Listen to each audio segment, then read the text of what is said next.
দিছপুৰৰ বিজেপি চৰকাৰে চক্ৰান্ত কৰি হাগ্ৰামা মহিলাৰীয়ে গঢ়া সোণৰ বিটিচিখন কাঢ়ি লৈ প্ৰমোদ বড়োৰ হাতত বিক্ৰী কৰি দিছে। এই দাবী আমাৰ নহয়, এই দাবী হৈছে BPFৰ সংখ্যালঘু মৰ্চাৰ কেন্দ্ৰীয় উপসভাপতি মুকলেছুৰ ৰহমানৰ। গোসাইগাঁৱৰ কাছিয়াবাৰীৰ অন্তৰ্গত পাকুৰিগুৰি আৰু দুলাগাঁৱত আগন্তুক লোকসভা নিৰ্বাচন উপলক্ষে BPFৰ দলীয় কৰ্মীৰ কৰ্মশালা অনুষ্ঠিত হয়। BPFৰ গোসাইগাঁও জিলাৰ জামদুৱাৰ ব্লকৰ ভৰপুৰ বুঢ়াচাৰা কাছিয়াবাৰী প্ৰাইমেৰী কমিটিৰ কৰ্মীসকলক লৈ আগন্তুক লোকসভা নিৰ্বাচনক কেন্দ্ৰ কৰি কৰ্মশালা অনুষ্ঠিত হয়।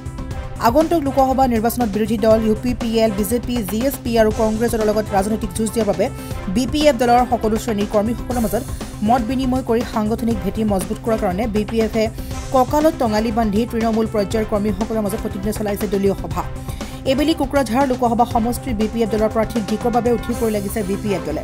উক্ত সভাখনিত BPF দলৰ জ্যেষ্ঠ নেতা সকলৰ সৈতে মহিলা মৰ্চাৰ বহু কৰ্মী উপস্থিত থাকি ভাষণ প্ৰদান কৰে আৰু এই যে কয় যে এইবেলি কোকৰাঝাৰ লোকসভা সমষ্টিৰ অলিয়ে গলিয়ে কেৱল BPF দলৰ চৰ্চা আৰম্ভ হৈছে আৰু আগন্তুক নিৰ্বাচনত বিৰোধী দলসমূহক পৰাস্ত কৰি কোকৰাঝাৰ লোকসভা সমষ্টিৰ পৰা BPF দলৰ সাংসদ নিৰ্বাচিত কৰি দিল্লীলৈ পঠোৱা হ'ব আৰু UPPL দলে যেনেকৈ BTCৰ ৰাইজক ঠগি আছে তাৰ প্ৰতিবাদ কৰা হ'ব। গোসাইগাঁৱৰ পৰা সাইফুল্লাহ হাছানৰ ৰিপৰ্ট, নিউজ ইট আছাম। আজিৰ দিনত আমি এটা ভাল সন্তোষজনক পজিশ্যনতে আছোঁ। দলীয় স্থিতি আগৰ পৰাই ভাল আছে, এতিয়া দিনক দিনে আৰু ভালৰ ফালে গৈ আছে। BPFক যোৱাটো প্ৰত্যেকটো ইলেকশ্যনতে এইটো অঞ্চলত আমাৰ সদায় লিডিঙতে BPF থাকিছে। যোৱাবাৰ PTC ইলেকশ্যনতো BPFৰ কেণ্ডিডেটে আমাৰ জমদুৱাৰত জিকিছিলে।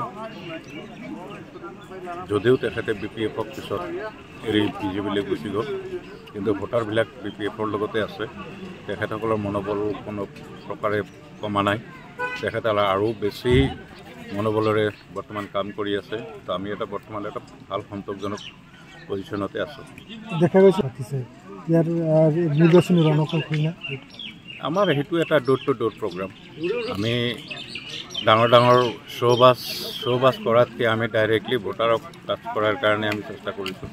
ভোটাৰৰ মনৰ দুখ বেদনাবিলাক বুজাৰ কাৰণে আমি চেষ্টা কৰি আছোঁ। তেখেতসকলৰ লগত আমি ডাইৰেক্টলি ভোটাৰৰ লগত আমি ডাইৰেক্টলি টাচত থাকি ভোট ইলেকশ্যন কণ্টেষ্ট কৰিম। আমি ইমান সেই শ্ব' বাজৰ ডাঙৰ ডাঙৰ পাব্লিক মিটিং কৰি মানুহক হাৰাশাস্তি কৰা, ৰাইজক হাৰাশাস্তি কৰাৰ প্ৰতি আমাৰ ইমান বেছি ইণ্টাৰেষ্ট আমি দেখুওৱা নাই। কিন্তু তাৰ মাজতো আমাৰ দলীয় কৰ্মীসকলৰ অনুপ্ৰেৰণাত, তেখেতসকলৰ দাবীত মাজে মাজে ডাঙৰ ডাঙৰ বিশাল প্ৰগ্ৰামো নিশ্চয় হৈ আছে, আপোনালোকে চাই আছে। তো এয়া আমাৰ দলীয় স্থিতি, দলীয় এটা আমাৰ ষ্ট্ৰেটেজি। কোকৰাঝাৰটো আমাৰ আজিৰ দিনত জয় হোৱাটো নিশ্চিত হৈয়ে আছে।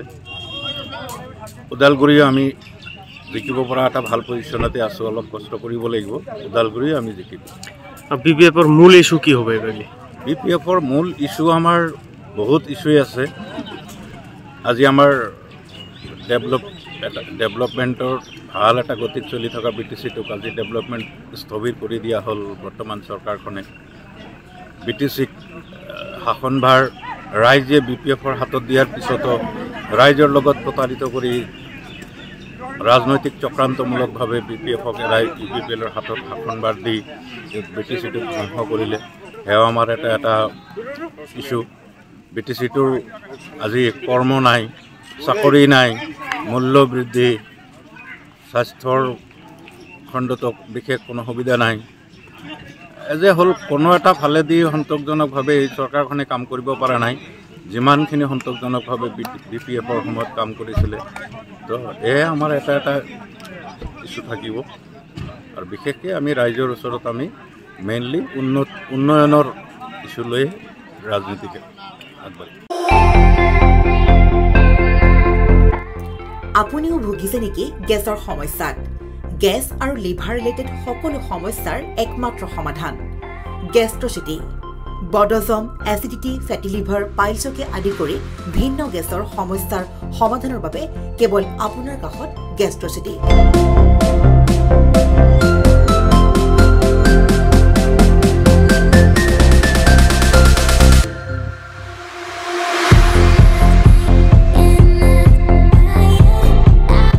ভিজিট কৰক গেষ্ট্ৰচিটি, গুৱাহাটী, হাতীগাঁও চাৰিআলি।